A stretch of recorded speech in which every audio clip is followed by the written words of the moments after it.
Imagine the quiet before a storm, ominous, tense, filled with whispered warnings of what's to come. Then, suddenly the sky erupts with thunder, not from clouds, but from cannons. This was the reality on April 12, 1861, at Fort Sumter, where the first shots of the American Civil War were fired. This essay, much like a cinematic retelling, aims to capture the drama and significance of the Battle of Fort Sumter, not just as a historical event, but as a story of courage, conflict, and the tumultuous birth of a new chapter in American history.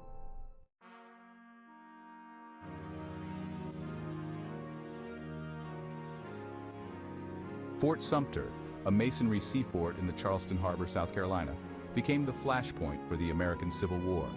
On April 12, 1861, it was here that the first cannonballs of civil strife were fired, echoing a thunderous declaration of division within the United States. This essay aims to unravel the intricate details of the Battle of Fort Sumter, shedding light on its profound impact on American history. Through a blend of historical recount and cinematic storytelling, we will explore how this pivotal event not only marked the onset of the Civil War, but also symbolized the deep-seated conflicts between the North and South.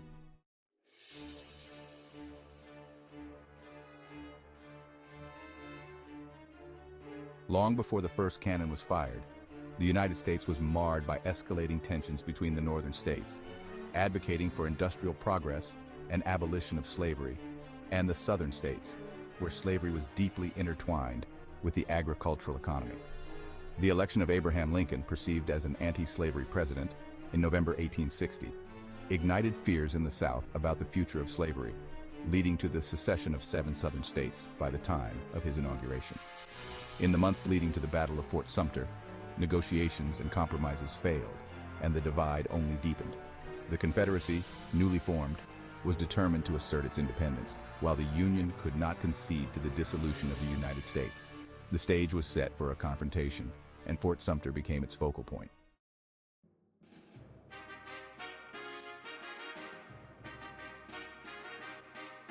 Strategically located in the heart of Charleston Harbor, Fort Sumter was a symbol of federal authority in the seceded territories.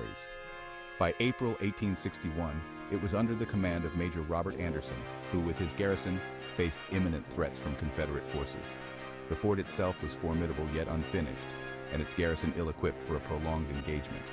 The possession of Fort Sumter was seen by both sides as a strategic and symbolic necessity. For the Union, retaining it affirmed sovereignty over the rebellious states. For the Confederacy, its capture was crucial to legitimizing their secession.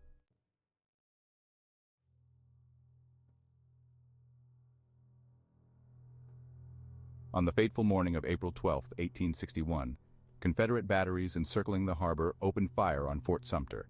The bombardment marked the first aggressive action of the Civil War and lasted for 34 hours. Major Anderson and his men, although outnumbered and outgunned, responded with their own cannons, turning the harbor into a fiery arena of war. The attack was not just a military action, but a declaration of defiance by the Confederacy against the Union. The news of the attack spread rapidly, drawing immediate and widespread reactions. In the North, it rallied the population to the cause of preserving the Union, while in the South, it was celebrated as a bold stride towards independence.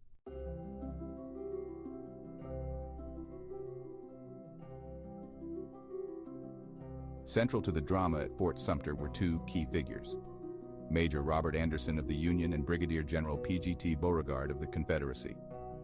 Anderson, a Kentuckian with Southern sympathies, found himself a Union defender, torn between his birthplace and his duty. Beauregard, his former student at West Point, was tasked with dislodging his mentor from the fort. Their personal histories added layers to the conflict, reflecting the broader national agony of a country divided. Their decisions, under the immense pressure of their conflicting loyalties in the eyes of their compatriots, shaped the course of the battle and, ultimately, the war.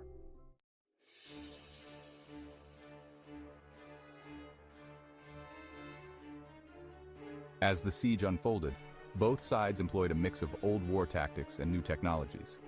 The Confederates utilized a ring of artillery installations around the harbor, maximizing their geographical advantage, while the Union soldiers inside Fort Sumter worked tirelessly to maintain their defenses and morale under relentless bombardment. The challenge for Anderson's men was not just the Confederate fire, but also the deteriorating conditions inside the fort. Supplies were low, and the damage to the fort's structure threatened their safety. Despite these adversities, They managed to keep Confederate forces at bay until the final surrender was called, following the exhaustion of their resources.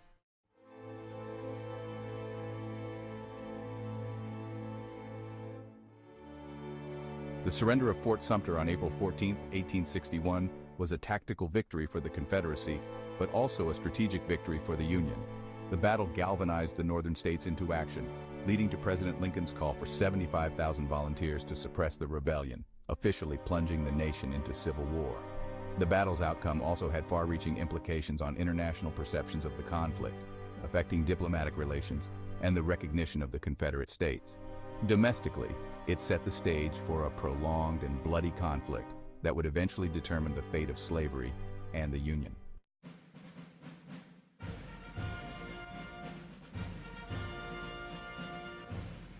The Battle of Fort Sumter resonated far beyond the confines of Charleston Harbor. In the North, it unified public opinion against the rebellion, while in the South, it bolstered the resolve to fight for independence and maintain their way of life. Newspapers and public speeches painted the battle in starkly different lights, each adding to the fervor and determination of their respective audiences. This division set the tone for the civil unrest and the fierce battles that would follow, as the nation grappled with its divided soul.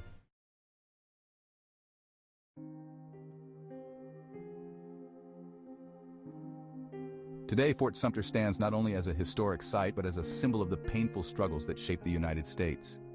It is memorialized both as a testament to the courage of those who fought and as a reminder of the costs of division. Annual commemorations, educational programs, and tours at the site offer insights into the complexities of the Civil War. The legacy of Fort Sumter continues to provoke reflection on the themes of unity, conflict, and the ongoing journey towards a more perfect union.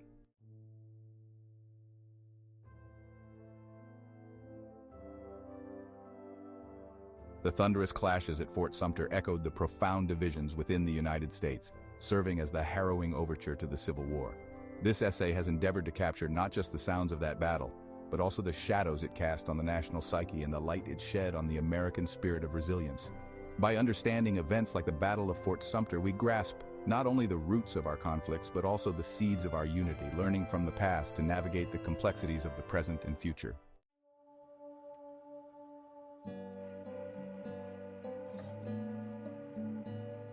This essay draws on a variety of sources, including historical documents, expert analyses, and personal accounts, ensuring a comprehensive understanding of the Battle of Fort Sumter.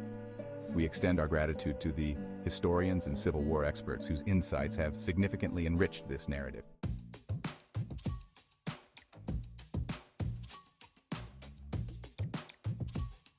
By delving deep into the events at Fort Sumter, this essay has endeavored to present a balanced and cinematic portrayal, making the past resonate with the urgency and drama of a movie, and reminding us that history, indeed, is a great teacher.